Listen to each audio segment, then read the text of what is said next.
محترم سامعین و ناظرین، مخلوق خدا کی خدمت یہ کوئی معمولی بات نہیں ہے، یہ بہت بڑا کام ہے۔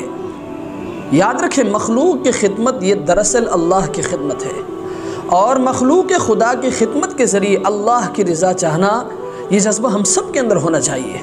حدیث میں آتا ہے، قیامت کے دن اللہ تبارک و تعالیٰ ایک شخص کو بلائیں گے اور بلا کر اس سے فرمائیں گے کہ اے میرے بندے، میں بیمار تھا، تو نے میری عیادت نہیں کی۔ اے میرے بندے، میں بھوکا تھا، تو نے مجھے کھانا نہیں کھلایا۔ اے میرے بندے، میں پیاسا تھا، تو نے مجھے پانی نہیں پلایا۔ وہ شخص حیران ہوگا کہ یا اللہ، آپ تو کھانے پینے اور بیمار ہونے سے پاک ہے، آپ کی ذات میں تو ان چیزوں کا تصور بھی نہیں کیا جا سکتا۔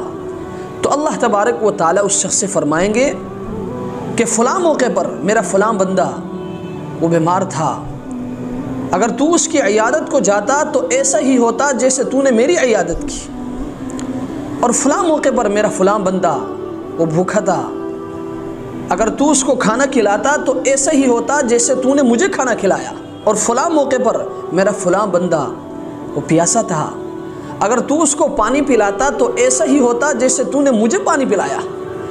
تو محترم سامعین و ناظرین، یہ کتنی بڑی بات ہے۔ اس لیے ہم سب کے اندر یہ جذبہ ہونا چاہیے کہ ہم بڑھ چڑھ کر مخلوق خدا کی خدمت کریں، ہم پڑوسیوں کی خدمت کریں، ہم بیماروں کی تیمارداری اور عیادت کریں، بھوکوں کو کھانا کھلائے اور پیاسوں کو پانی پلائے۔ اور یاد رکھیں، ہمارے معاشرے کے اندر ایک چیز بہت زیادہ کثرت سے پائی جاتی ہے کہ جو لوگ مخلوق خدا کی خدمت کرتے ہیں، لوگ ان کو بری نظر سے دیکھتے ہیں۔ محترم سامعین و ناظرین، یاد رکھیں، مخلوق خدا کی خدمت یہ کوئی معمولی کام نہیں ہے، یہ بہت بڑا کام ہے۔ اس لیے جو لوگ یہ کام کر رہے ہیں، یعنی مخلوق خدا کی خدمت کر رہے ہیں، ہمیں